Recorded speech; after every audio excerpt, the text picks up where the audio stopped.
G'day and welcome to Foord Off-Road. In this video, I'm going to show you how to service a KLX300r. Things you're going to need, obviously an oil filter, that's the part number from K&N. Some 4-stroke engine oil, a semi-synthetic. This is the first service this bike's had. From factory they have mineral oil in them, running oil. And then they recommend after 2 hours riding time, do an oil and filter change to semi-synthetic, and at the 10-hour mark, change to fully synthetic and just run fully synthetic forever. Tools we're going to need: an 8mm socket and a 14mm socket. Literally, that's all you need to service this motorbike.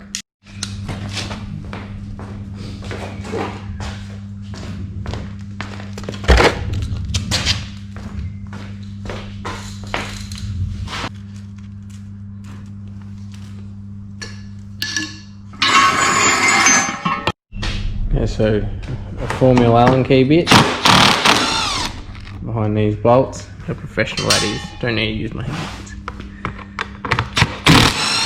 Take this side piece off. It's got some clips it's got to unclip from. Quite difficult to do one-handed. Going to take the other side piece off. And then the air filter comes out like that.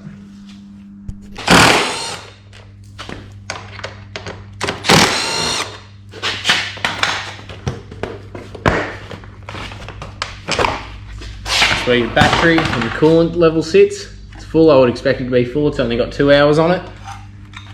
And take the seat off. The seat also is held on by the two bolts at the back fender.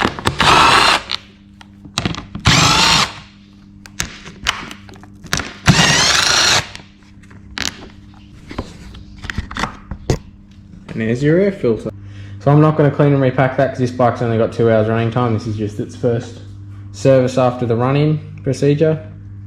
But from now on, after every ride, remove, clean and repack. There's a video on my channel showing you how to properly clean, repack a motorbike air filter if you want to check that out.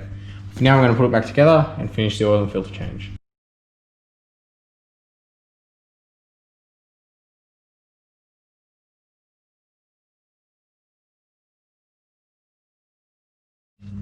So now the oil's finished draining, we'll put the sump plug back in, make sure that washer's on there.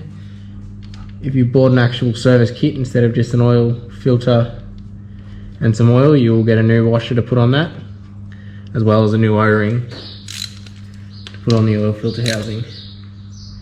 Just do that up tight, don't do it up to the point where you're going to snap the bolt, just do it up tight. I'll tip the bike on its side to put the oil filter back in. That lay right down.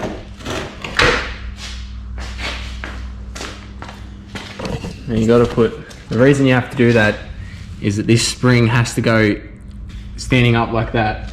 And if you just put the spring in the end of the filter and put it in sideways like while the bike's standing up, that spring will fall out, your filter won't be in there properly, and basically it's not going to do its job and you'll wreck your engine. So we've got a brand new K&N oil filter, got that spring in there, the rubber bit, and it'll sit on there like that. Pop this back in there. If you did have a kit, you'll replace the O-ring too. And you'll know if it's on that spring because it'll want to push back up. If it doesn't want to push back up, then the spring's fallen over and you need to pull it out and put it back in again and just double check. 8mm bolts. Do these up firm, not too tight. You got that O-ring. The actual metal to metal is not making the sealing surface. It doesn't need to be super tight, it just needs to be firm. The O-ring makes the sealing surface. Lights on the side, might as well put the bash plate back on as well. The pathetic excuse for a bash plate back on. If you have a KLX300, I highly recommend getting a better bash plate, one that covers the coolant hoses. Especially if you're using it for enduro type riding and rocks and sticks and whoosh, or even if you just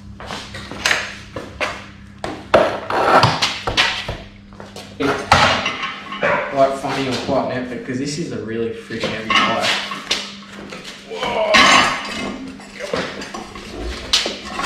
Okay. Oil goes in here. There's a little cap on top of the clutch cover, and the oil full or low mark is in that window there. There's a line on the bottom that's low, and there's a line on the top that's full. If you have a look in the service book, it'll tell you exactly how much oil goes in it, as well as what I just said about that spring. Make sure that spring's in the right spot. So when filter is not removed is 1 litre, 1.1 litre when filter is removed, and 1.3 litres complete dry. So that would be after a rebuild. Every single service you should change the oil filter as well, so don't worry about the 1 litre. It takes 1.1 litres of this. And then unless you have more than 10 hours on your bike, then it takes a fully synthetic oil. But for now, because it's just been running, a semi-synthetic is going to do the job fine. So let's put 1.1 litres of that in.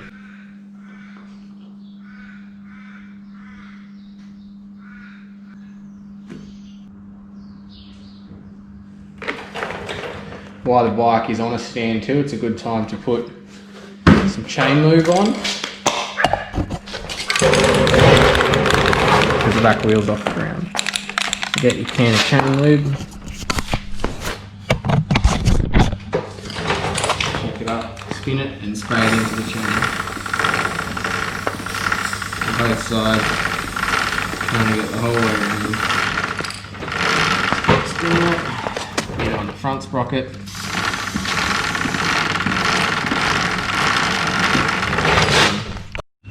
Once you got it at the right level in the little sight glass, you can put the cap back on and start the bike.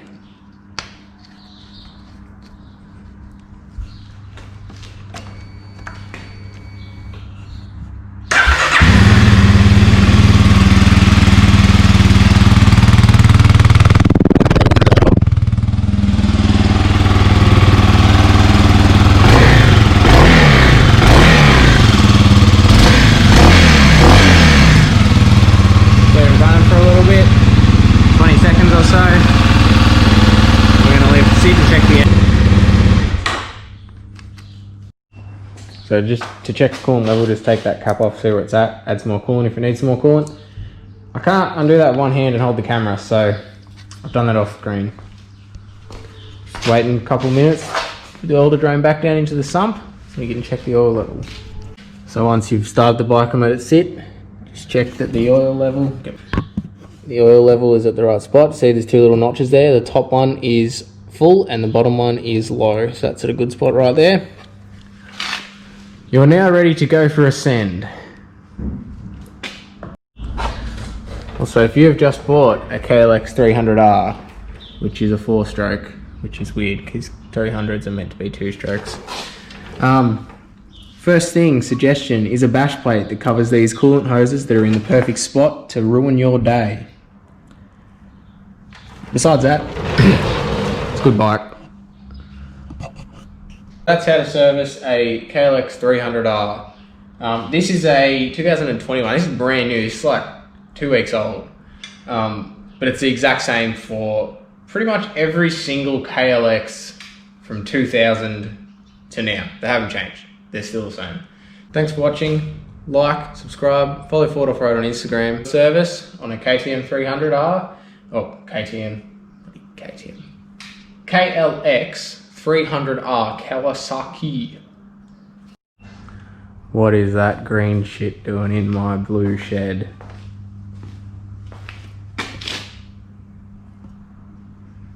Yamahas are getting nervous. Don't worry, old WR, I haven't forgotten about ya. Gonna take the 2-stroke out for a ride today.